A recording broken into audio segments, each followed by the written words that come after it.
दोस्तों नमस्कार, हमारे साथ हैं पिंटू जी। पिंटू जी नमस्कार आपका। नमस्कार सर। नमस्कार। मुस्कुरा जरूर रहे हैं लेकिन इनके मन में दिल में बहुत दर्द है, ये खुद यही समझ सकते हैं। और क्यों आपको खुद ये बताएंगे। अगर आप भी shopping affiliate, YouTube shopping affiliate इस्तेमाल करते हैं और कुछ भी प्रोडक्ट टैग कर देते हैं जो मर्जी वो थोड़ा सा रेवेन्यू कमाने के लिए, चाहे वीडियो कुछ भी हो, तो ये तकलीफ आपको भी। आज हुआ क्या इनके साथ, थोड़ा सुनिए। तो मेरे साथ हुआ क्या है कि मैं YouTube पे कंटिन्यू काम कर ही रहा हूँ और कुछ दिन से मैंने अच्छा खासा चल रहा था। ऐसा कि चैनल का नाम आपका क्या है पिंटू जी?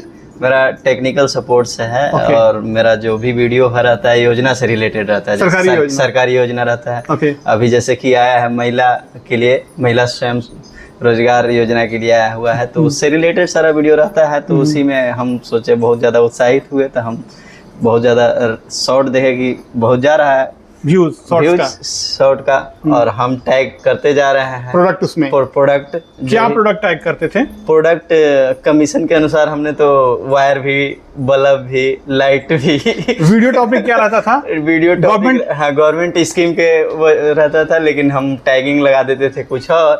लेकिन उसी के कारण आज हुआ क्या कि ऑटोमेटिक ऐसा हुआ है। पहले कुछ दिन पहले मेरे पास मेल आया था, तो हम उस मेल पे हम फोकस नहीं किए। तो आज एकाएक ऐसा हुआ ना कि हम कहीं गए थे और उसी के उत्साहित में हम केक भी काटे, देख बताइए किए थे।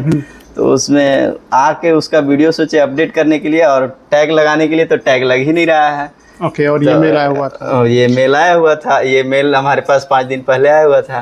तो देखिए हुआ क्या इनके साथ कि इनका सरकारी गवर्नमेंट जॉब से रिलेटेड एक चैनल था, टेक्निकल सपोर्ट ना। हाँ, टेक्निकल जिसपे 24,000 सब्सक्राइबर हैं। और ये बेसिकली गवर्नमेंट स्कीम के बारे में बता देते थे। उसमें ये शॉर्ट्स वीडियो इनका वायरल होते थे, उसमें प्रोडक्ट टैग कर देते थे।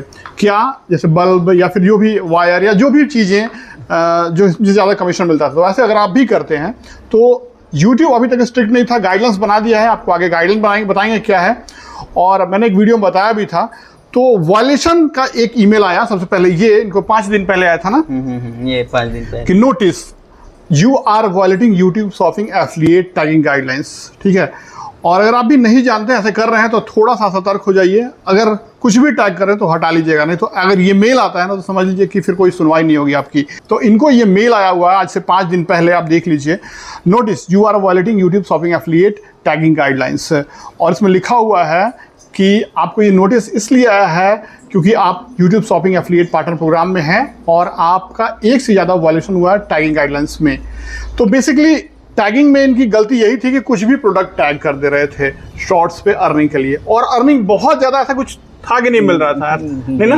बिकॉज आप अगर प्रोडक्ट रिव्यू नहीं कर रहे हैं तो बहुत अर्निंग, उससे फर्क नहीं पड़ता है। अर्निंग भी नहीं था और आप खामो खा अपने चैनल पे एक रिस्क ले लेते हैं। तो हुआ क्या कि इनका ये वार्निंग दिया, उसके बाद आपका जो है शॉपिंग एफिलिएट छीन लिया गया है। स्ट्राइक नहीं मिलता है इसमें। जब भी आप वॉलेट करेंगे आपको जो शॉपिंग एफिलिएट का ऑप्शन दिया गया प्रोडक्ट टैगिंग का, वो छीन लिया जाएगा आपसे हमेशा के लिए। उसमें कोई भी आपको अपील सिस्टम नहीं दिया जाएगा, कुछ भी इनको नहीं मिला हुआ है। जैसे कि यूट्यूब ने कहा था कि अगर आप वॉलेट करेंगे तो आपको यूट्यूब शॉपिंग परमानेंटली छीन लिया जाएगा। ये हो चुका है इनके साथ, और ये देख लीजिए। तो इसलिए कह क्या रहा है यहाँ पे यूट्यूब कि आप अगर सेफ रहना चाहते हैं और अगर आप भी ये गलती करते हैं तो मत कीजिएगा। अपना प्रोडक्ट सब रिमूव कर दीजिए जो आपने अनवांटेड प्रोडक्ट में किया है। क्या है गाइडलाइंस समझ लीजिए जो नहीं जानते हैं। सबसे पहला, products are easily identifiable and featured prominently in the video content. ठीक है, यानी प्रोडक्ट जो आप कर रहे हैं वो आसानी से अच्छी तरह से दिखना चाहिए आपके हाथ में या फिर जहाँ पे भी है वीडियो में दिखना चाहिए, उसका ब्रांड नेम दिखना चाहिए और वो आसानी से लोग समझ सकें क्या है एग्जैक्टली ये। ठीक है। दूसरा, प्रोडक्ट जो है meaningfully related to your content है, यानी आपका जो कंटेंट है उससे रिलेट करना चाहिए। इनका सरकारी योजना का था, ये वायर, माइक, बल्ब टैग कर रहे थे। अगर हम मान लीजिए माइक रिव्यू कर रहे हैं और हम टीवी, बल्ब या फिर कुछ भी बुक्स टैग कर रहे हैं तो वो डेफिनेटली वायलेशन है।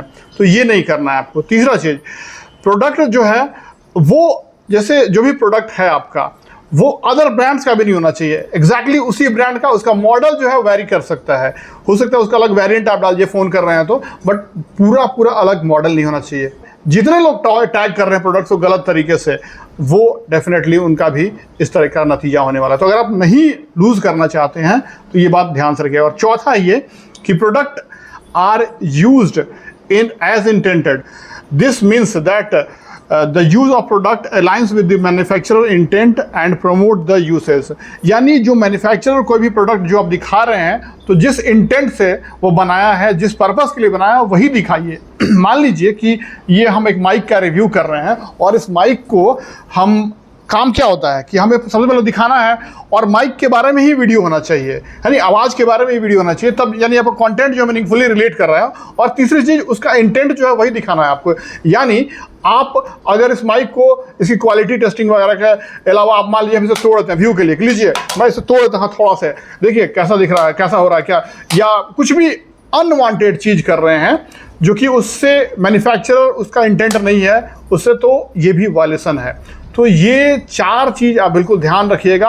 और स्टिल अगर आप अपने चैनल पे जाइए, कोई भी ऐसा वीडियो है शॉर्ट या लॉन्ग जिसमें आपने प्रोडक्ट टैग किया है जो कि उस कंटेंट से रिलेट नहीं करता, जिसमें आपने क्लियरली नहीं दिखाया है, विजिबल नहीं है, वो बस आपने टैग कर दिया है कुछ भी चीज़, तो आप ये ध्यान रखिएगा कि आप अपना यूट्यूब शॉपिंग एफिलिएट जो है वो लूज़ कर देंगे परमानेंटली।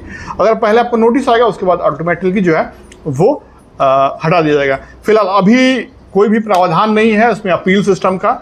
अगर देखिए यूट्यूब अगर फ्यूचर में कुछ नियम बनाए इसके बारे में तो शायद आपको भी मिले और मौका ये करने के लिए।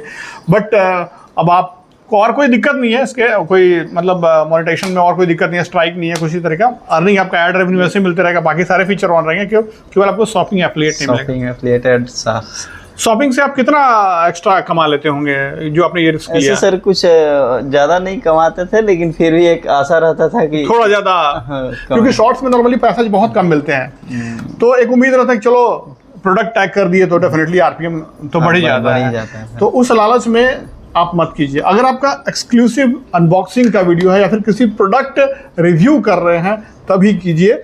अदरवाइज अगर आप व्लॉग बना रहे हैं तो उस बीच में अगर आपका मान लीजिए प्रोडक्ट आ गया, उसको दिखा दिए, उसका थोड़ा सा बात कर दिए, तो वो कर सकते हैं। अदरवाइज कुछ भी किसी कंटेंट पे आप अगर डालेंगे तो ये आपके साथ भी हो सकता है। तो सतर्क हो जाइए, ये रूल्स को फॉलो कीजिए ध्यान से और अपने चैनल को सेव कीजिए। पिंटू जी बहुत बहुत शुक्रिया, आप जो हमारे ऑडियंस को बताए, आपके माध्यम से हम तो पहली बार मैं खुद सुन रहा हूँ, और मैंने सुना था कि ये रूल्स बनाए गए, मैंने वीडियो भी बनाया था इसके बारे में, लेकिन मैंने किसी को देखा नहीं था कि ऐसा हुआ है, और फिर पहली बार आपके साथ मैंने देखा है। और कितने लोगों के साथ ऐसा मैसेज आया है या और शॉपिंग एफिलिएट छिन गया है वो प्लीज़ कमेंट करके बताएं।